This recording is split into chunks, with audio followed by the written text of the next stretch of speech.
बिस्मिल्लाहिर्रहमानिर्रहीम, अस्सलाम वालेकुम। Welcome to my channel cooking with Nabira. कैसे हैं आप लोग? उम्मीद है आप लोग सब अपने अपने घर में खुश होंगे, बाहिफाजत होंगे।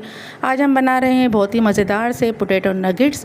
तो जनाब देखते हैं कैसे बने हैं। इसके लिए मैंने लिए हैं ये 3 आलू दरमियाने साइज़ के। इसको मैंने बॉयल कर लिया था। बॉयल करने के बाद मैंने इसको ग्रेट कर लिया था। ग्रेट करने से यह होता है कि बिल्कुल भी गुठली इसमें नहीं होती है। इसके बाद हम तेल गर्म करेंगे। हम तेल ले लें, घी ले लें अपनी मर्ज़ी से। 3 से 4 टेबल स्पून मैंने लिया था और 4 से 5 गार्लिक मैंने इसको बारीक चॉप करके इसमें डाल दिया है। इसको अच्छी तरीके से ब्राउन होने दीजिएगा। उसके बाद हमें डाल देना है 1 कप भर के इसमें बेसन का। बेसन डालने के बाद फ्लेम बिल्कुल आप लो कर दीजिए। लो करने के बाद अब इसको फ्राई करना है आपको। तकरीबन 1.5 से 2 मिनट इसको हमें भून लेना है। भूनने का मकसद ये है कि इसका सारा कच्चापन ख़त्म हो जाए, इसमें अच्छी सी एक खुशबू सी आने लगे। तो जब आप देखो कि अच्छी सी खुशबू आने लगी है, ये भून गया है, तो बस डन है। इसके बाद हम इसमें आलू शामिल कर देंगे जो हमने ग्रेट करके रखे थे। ये देखिए मैं अच्छी तरीके से इसको मैश करके करें, कोई गुठली ना आ रहे बेसन की, ताकि अब बाद में ये प्रॉब्लम करेगी अगर इसमें ज़रा सी भी गुठली रह गई। तो मुस्तकिल आपको चमचा चलाते रहना है अगर आपको अच्छा सा भुना हुआ बेसन चाहिए। तो देखिए बेसन का कलर मेरा बिल्कुल चेंज हो चुका है। अब इसमें डाल दूँगी मैं पोटैटो जो मैंने ग्रेट करके रखे हुए थे। ये सारा डालने के बाद इसको आप अच्छी तरीके से मिक्स करेंगे। ये याद रखें कि जब तक ये काम कर रही हूँ अभी मैं, ये हमारा फ्लेम ऑन है और बिल्कुल लो मीडियम, बिल्कुल लो पर है, मीडियम भी नहीं, बिल्कुल लो पर है ये। और इस फ्लेम के ऊपर रख के ही आपको इसको ये सब काम करने हैं। तो अच्छी तरीके से इसको आप मिक्स कर देना है। अगर इस टाइम आपको ऐसा लगे कि ऑयल या घी की थोड़ी सी कमी है, तो आप इसमें बेशक 1 से 1.5 चम्मच मज़ीद घी इसमें डाल सकते हैं। इसमें डाल दिया मैंने 1 चम्मच भर के कुटी हुई मिर्चें और आधे चम्मच मैंने इसमें गरम मसाला पाउडर डाला था, आधे ही चम्मच मैंने इसमें नमक डाला था। आप अपने टेस्ट के हिसाब से मिर्चें और नमक कम या ज़्यादा कर सकते हो। इसको अच्छी तरीके से हमें कर देना है, बहुत अच्छी तरीके से मिक्स।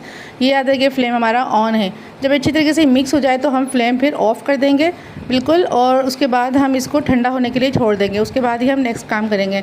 अच्छा ये याद रखें कि ये बिल्कुल ठंडा हो जाना चाहिए। उसके बाद ही इसमें कॉर्नफ्लावर डालेंगे। कॉर्नफ्लावर जो है मैंने 4 टेबल स्पून भर के लिए थे।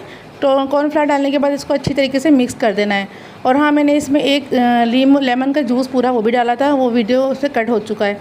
तो आप लेमन का जूस भी डालिएगा, उससे टेस्ट बहुत अच्छा हो जाता है। अब हमने क्या करना है, इसको अच्छी तरीके से मिक्स करना है। आप मिक्स करने के लिए तो आप चाहो तो अपने हैंड से भी कर सकते हो, बहुत अच्छी तरीके से मिक्स हो जाएगा। अच्छी तरीके से मिक्स कर देना है, यकजान कर लेना है बिल्कुल। और इसमें अगर इस वक्त हो तो आप थोड़ी सी बारीक प्याज या फिर बारीक कटी हुई हरी मिर्चें, हरा धनिया, मैंने सिर्फ हरा धनिया ऐड किया था क्योंकि हरी मिर्चें फिर बच्चों के लिए मसला बन जाती हैं।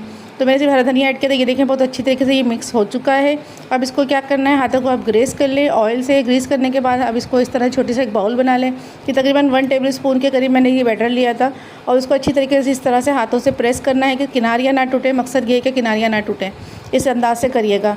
उसके बाद फिर हम एक नाइफ़ लेंगे। नाइफ़ से हम इसको पे कट लगाएंगे, जिस तरह हम प्लस का निशान बनाते हैं बिल्कुल सेम उसी तरह से हम इसमें निशान बना देंगे। ये वाले जो ये पहला जो निशान होगा वो थोड़ा सा गहरा होगा, और जो सेकंड हम प्लस बनाएंगे वो थोड़ा सा लाइट होगा। वो साइड में नहीं होगा, वो सिर्फ सेंटर में ही होगा, ये याद रखिएगा।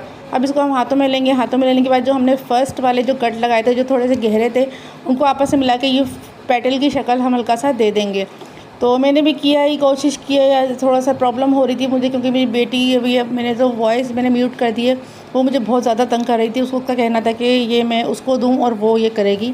तो बहुत प्रॉब्लम से मेरे पास जल्दी में इस तरह से शेप दी है। थोड़ी सी मुझे प्रॉब्लम हो गई थी, तो थोड़ा नज़रअंदाज कर दीजिएगा। तो सेंटर में मैंने डाल दिया तिल। आप चाहो तो इसमें ज़रा सा कलौंजी भी डाल सकते हैं। तो देखिए ये फ्लावर्स और लीफ के मैंने इस तरह से ये बना लिए हैं। अब हमें तेल गरम कर लेना है।